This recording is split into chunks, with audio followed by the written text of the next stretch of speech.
Tomorrow morning, brush your teeth with your left hand, and something interesting happens inside your brain that reduces your risk of dementia. The idea is called Neurobics. Think about it kind of like aerobic exercise for your body. And there are simple exercises you can do for your brain to keep it healthy. A Catholic nun died at age 101 with a brain that in the autopsy looked physically wrecked from Alzheimer's. And yet, she stayed razor sharp till the very end. How's that possible? 70 of the world's top brain scientists once signed a letter saying that your favorite brain games are totally worthless. By the end of this video, you'll know the tiny handful of things that actually build a strong brain that resists decline and dementia, and every single one of them is free for anyone. In this video, I'm going to help you learn about what your brain is really doing the second that you break a routine. You'll learn the actual scientific word for it, neurobics, and where that came from. And you'll walk away knowing the real and free habits that can protect your memory. The ones that nobody can package and sell to you. They're all free. If you love an aging parent, or you're over the age 50 yourself, 10 minutes a day is all you need to do. Please send this video to a person you know, a friend or a family member who's scared about their own memory declining. That single share may matter a lot more than you think. I'm Neal K. Shah, a Johns Hopkins and NIH-funded caregiving researcher and the CEO of CareYaya. Through my work, I've helped thousands of families navigate aging, dementia, and serious illness.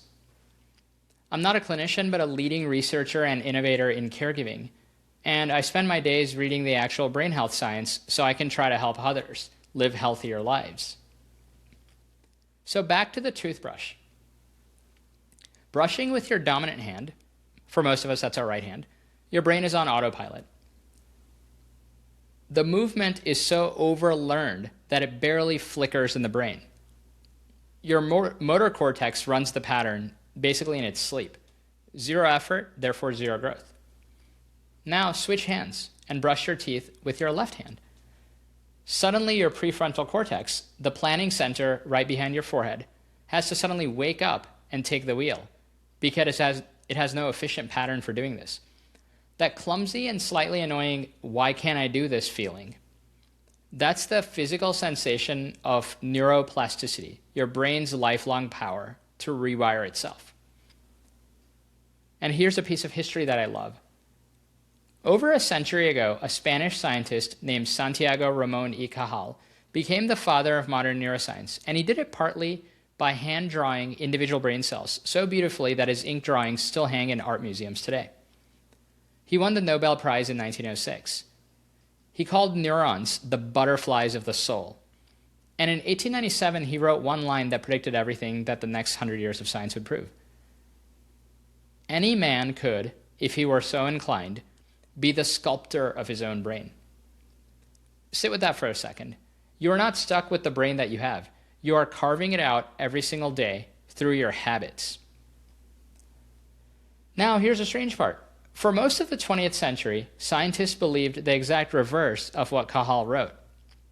They were certain the adult brain was hardwired, finished and sealed, that basically after childhood, you were simply running down the clock until you got old and the brain started declining. Well, it turns out that belief was dead wrong, and it got demolished by two of the most beautiful experiments in the history of the field. To see how we even learned the brain could be mapped at all, let's go back to Paris in 1861. A French physician named Paul Broca had a patient at the hospital nicknamed Tan, because tan was nearly the only word the man could say. He understood everything. He simply couldn't get the words out.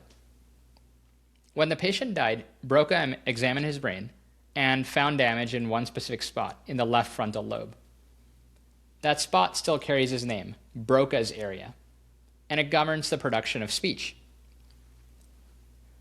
13 years later, in 1874, a 26-year-old German neurologist named Karl Wernicke found a different region in the left temporal lobe. Damage that one, and something eerie happens.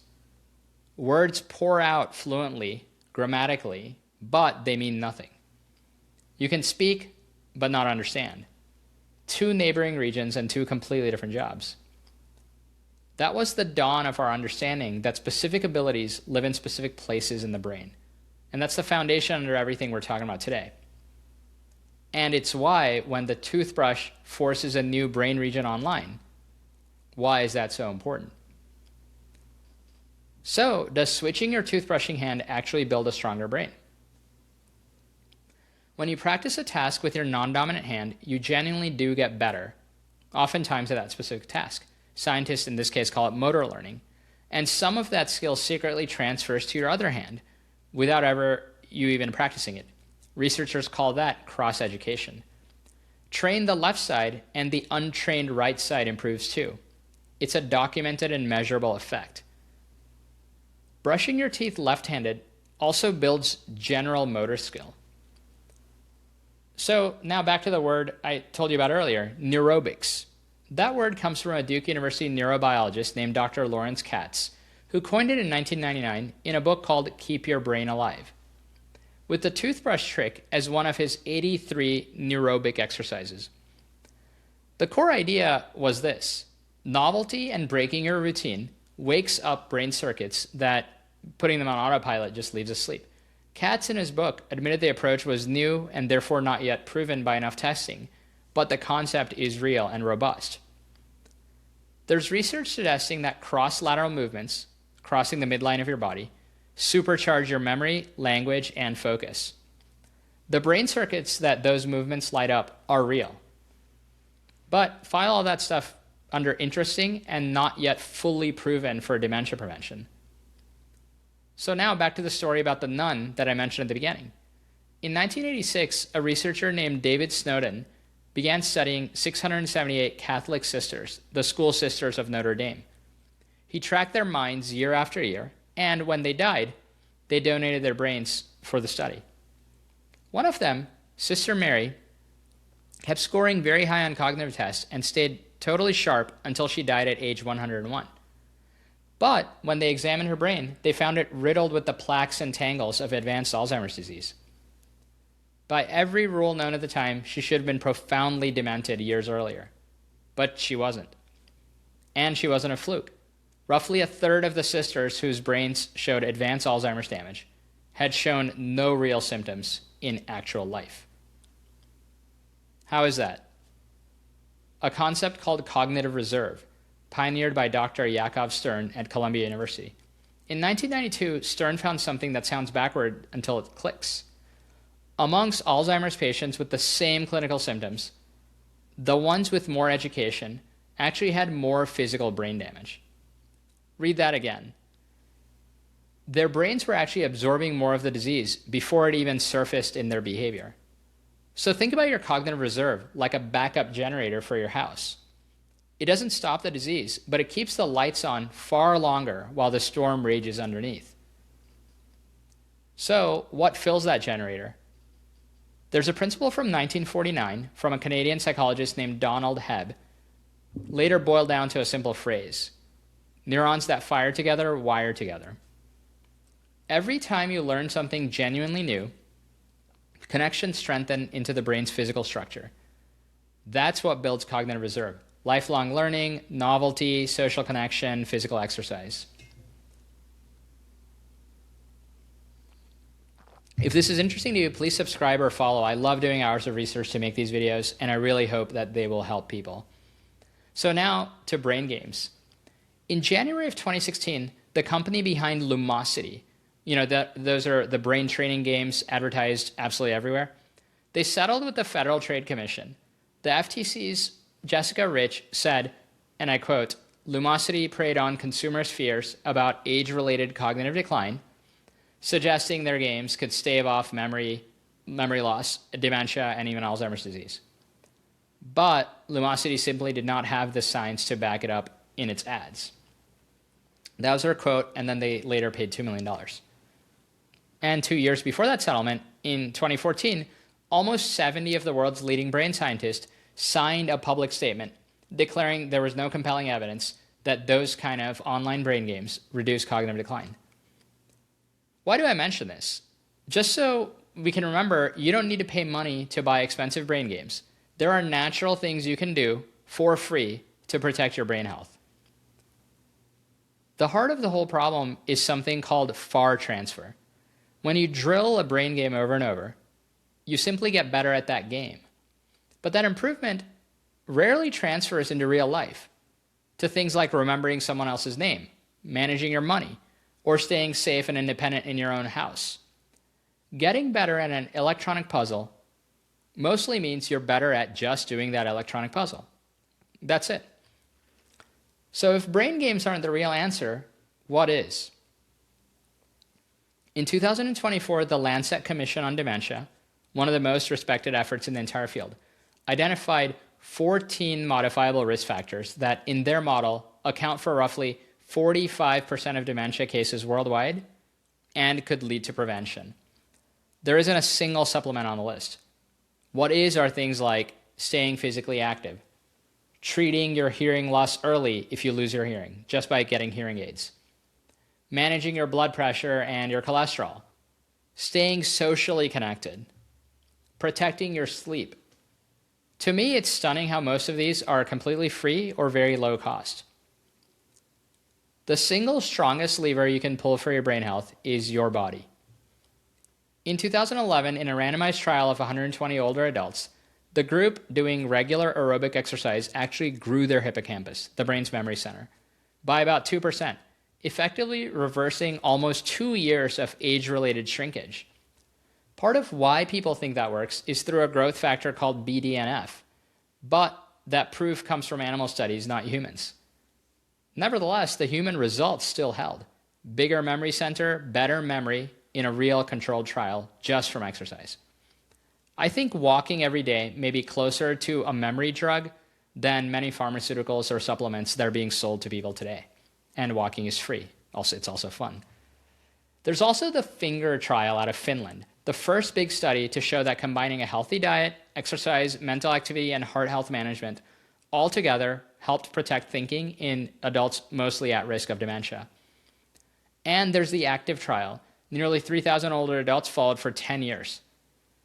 Certain kinds of mental training did produce lasting gains, but mostly on the specific skill that was trained, not a magical spread to all of life. So is that concept far transfer again? I think the lesson here isn't to give up, but it's train the actual things that you care about. Then there's sleep. And this one I think may be the most underrated of all. While you're in deep sleep, your brain runs a kind of overnight cleansing system called the glymphatic system that flushes out the waste proteins from your brain, including the amyloid that's linked to Alzheimer's. Protecting your sleep is one of the safest, cheapest, highest value bets you can make for your brain, and it costs you nothing. I'm going to do a very detailed video about this in the coming weeks. Now, I mentioned earlier the two beautiful experiments that disprove the old belief that the adult brain can't change. Here they are. First, London taxi drivers. To earn their license, they have to memorize an enormous tangle of tens of thousands of streets. They literally call it the knowledge, and it often takes years. In the year 2000, a neuroscientist named Eleanor McGuire studied their brains and found that the posterior hippocampus, the region for navigation and memory, was measurably larger than in other people. And it had grown with the years that they'd spent driving. Pure learning had physically reshaped an adult's brain. Going back to, that's Cajal's ink drawings coming to life. Second, an American scientist named Michael Merzenich spent decades proving that the adult brain remaps itself in response to its experience, reorganizing which regions handle which jobs. His work earned him the nickname the father of neuroplasticity, and it's why the old beliefs that adult brains are fixed, those finally collapsed in the 1980s and 1990s. 100 years after Cajal drew his butterflies of the soul and called us the sculptors of our own brain, the evidence finally caught up and proved that he was right the entire time. So here's the single image I want you to carry out of this video. Your brain is not a stone that just erodes with the years. I think your brain is more like a beautiful garden. The trick of brushing your teeth with your left hand, it's a fun little way, to feel your brain wake up for a moment.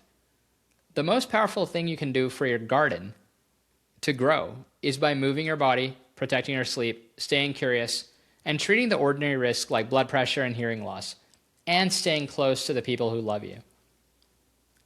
Sister Mary's secret to living till 101 years old and staying mentally sharp was not a pill or a supplement or an expensive brain game.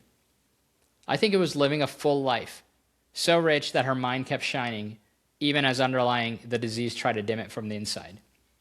To me, that's the real world neurobics, a well-lived life. You are the sculptor of your own brain. Start today. I'm Neal K. Shah. Please share this with a friend or a family member that really wants to protect their own brain health. And I hope you found this helpful. I'll see you in the next one.